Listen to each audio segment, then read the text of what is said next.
Israelis மெய்யன்பர்களுக்கு உங்கள் பாரம்பரிய வைத்தியர் உங்கள் ராஜசூரியன். அற்புதம் ஆனந்தம். மெய்யன்பர்களே, இந்த ரத்தத்தில் சர்க்கரையின் அளவு கூடுது அப்படின்னு நினைக்கிறீங்களா? இதுக்கெல்லாம் ஒரு அருமையான ஒரு உணவு இருக்குது. அந்த உணவை நீங்கள் மேற்கொண்டாலே ரத்தத்தின் அளவு குறையும், சர்க்கரையின் அளவு குறையும். நீங்கள் ஒரு வாரத்திலே போய் டெஸ்ட் பண்ணலாம். என்ன உணவு அப்படின்னா ஒன்றும் இல்லை, கொய்யா இலை இருக்குது பார்த்தீங்களா? கொய்யா இலை துவையல். எப்படி? கொய்யா இலை தான், ஒன்றும் பெரிய விஷயமே கிடையாது, ரொம்ப வெரி சிம்பிள். 3 வேளையுமே சாப்பிடுங்க. இட்லிக்கெல்லாம் துணி ஒரு துவையல் அரைக்க என்னென்ன பயன்படுத்திங்க அதெல்லாம் பயன்படுத்திங்க. உங்களுக்கு துவையல் எப்படி அரைச்சா பிடிக்கும், என்னென்ன போட்டு அரைச்சா பிடிக்கும் அதெல்லாம் பண்ணிக்கங்க. ஆனால் அதில் கண்டென்ட் என்ன அப்படின்னா, தேங்காய் வைக்கக்கூடாது. மெயினாக தான் அதை வைக்கிறாங்கன்னா ஒரு லேசாக இல்லை சார் தேங்காய் வச்சா தான் எனக்கு பிடிக்கும் அப்படின்னு நீங்கள் நினச்சிங்கன்னா தாராளமாக வைங்க, தப்பு கிடையாது. ஒரு 10 இலை முன்ன மாதிரி தேங்காய் அதிகப்படுத்தக்கூடாது, அப்படி வச்சுக்கணும். துவரம் பருப்பு ஆட் பண்ணிக்கலாம், அதில் தப்பே கிடையாது. வறுத்த துவரம் பருப்பு ஆட் பண்ணுங்க. நான் சொல்கிற மாதிரி செஞ்சு இப்போ நான் சொல்லிடுறேன், அது மாதிரி பண்ணி பாருங்கள், உங்களுக்கு டேஸ்ட் பிடிக்கும். உங்களுக்கு துவரம் பருப்பு நல்லா வறுத்தரணும். கொஞ்சம் ஒரு 50 கிராம் துவரம் பருப்பு, ஒரு சராசரி துவையலுக்கு சொல்கிறேன், ஒரு 50 கிராம் துவரம் பருப்பு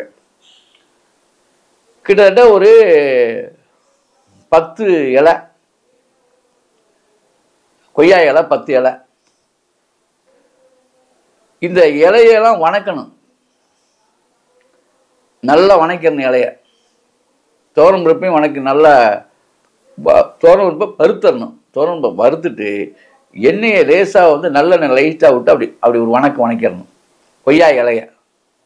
இந்த 10 கொய்யா இலையோடு சேர்த்து இதை வச்சுக்கிட்டு இதில் காய்ந்த மிளகாய் வற்றல் எல்லாம் வணக்கி ஒரு ஒரு இது அப்படியே போட்டு எடுத்துருங்க. அவ்வளோதான், வணக்கிட்டு எடுத்துருங்க. மிளகாய் வற்றல் ஒரு காரத்துக்கு உங்களுக்கு எப்படி பிடிக்குமோ ஒரு 5 மிளகாய் வற்றலாவது வைக்கணும் கண்டிப்பாக, அதான் சுண்ணு நல்லாயிருக்கும். இதில் கம்பல்சரியாக நீங்கள் என்ன செய்யணும், புளி சேர்க்கணும். என்னடா இது வரைக்கும் புளியே சேர்க்கக்கூடாதுன்னு சொன்னாரே, இதை சேர்க்க சொல்கிறாருன்னா, இந்த கான்செப்டில் இந்த கனெக்ஷனில் இந்த புளி உள்ளே என்ட்ரி ஆகும்போது இதோடைய கெமிக்கல் நமக்கு மருந்தாக மாறுகிறது. தேவையான அளவு புளி, அவ்வளோதான். புளி எவ்வளவு அப்படின்னா ஒரு கிட்டத்தட்ட ஒரு நெல்லிக்காய் அளவுக்கு புளி சேர்த்துக்கணும். இல்லை இது செஞ்சு நல்லா வறுத்துட்டு இதை போட்டு நல்லா அரைச்சி பாருங்கள். இந்த சட்னி இது துவையலாக வச்சுக்கலாம் சாப்பாட்டுக்கு, அவ்வளவு சுவையாக இருக்கும், அற்புதமாக இருக்கும். இல்லை கருவேப்பிலை கூட சேர்த்துக்கலாம், தப்பு இல்லை. இது ரத்தத்தில் இருக்க இந்த துவையல் இருக்குல்ல, ரெகுலராக அந்த துவையலை பண்ணிட்டு வந்தாலே ரத்தத்தில் இருக்க சர்க்கரையின் அளவை குறைக்கும். சர்க்கரையின் அளவை குறைக்கிறது ரொம்ப அற்புதமான கைகண்ட ஒரு அற்புதமான மருந்து. இதனால அது மட்டும் இல்லை, உங்களுடைய இதயம் இருக்கு இல்லையா, இதயம் பலப்படும்.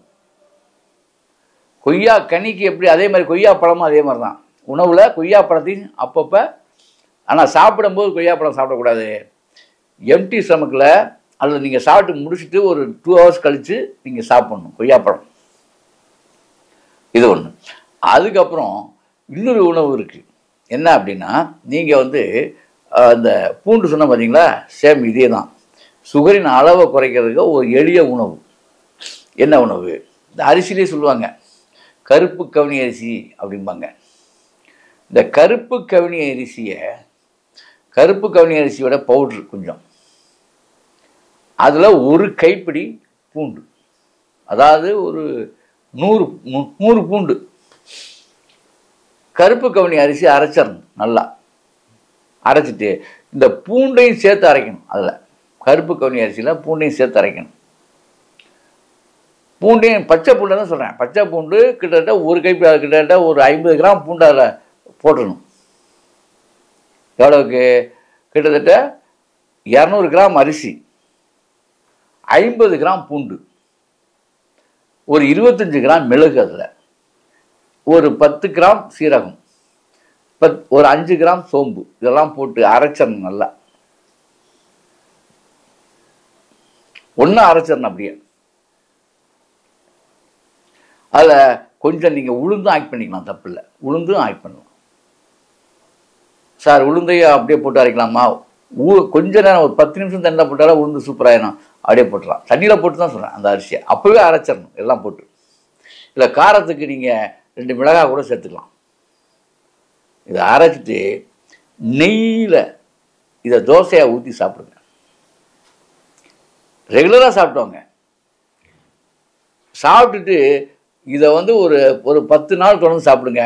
நான் சொன்ன அந்த கொய்யா இலை துவையல், இந்த கொய்யா இலை துவையலில் இதை நீங்கள் சாப்பிட்லாம். இந்த காம்பினேஷன் சூப்பராக இருக்கும். அப்படி சாப்பிட்டு வந்துடுங்க. கிட்டத்தட்ட ஒரு 10 நாள் அல்ல 5 நாள் விட்டுருங்க. 5 நாள் கழித்து ரத்தத்தினுடைய சர்க்கரை அளவை போய் பாருங்கள். உணவுலேயே இதுலேயே கண்ட்ரோல் ஆகிருக்கு. நீங்கள் ஆச்சரியப்படுவீங்க. இதெல்லாம் அனுபவபூர்வமான உண்மை. பல வகை இருக்குங்க. முயற்சி தாங்க. முயற்சி திருவினையாக்கும். ஆக மொத்தத்தில் இதெல்லாம் வந்து ஒரு அற்புதமான நம்முடைய பாரம்பரிய உணவு முறைகளில் ஒரு முறை இது. இந்த மாதிரி நீங்கள் சாப்பிட்டீங்கனால எவ்வளோ பெரிய சுகர் எவ்வளோ இதாக இருந்தாலும் சரி, ஒரு 15 நாளில் அப்படியே படிப்படியாக குறைஞ்சி வந்ததை நீங்கள் பார்க்கலாம். ஆகவே அன்பர்களே, இப்படி செய்து அப்படி வாழுங்கள். அற்புதம், ஆனந்தம்.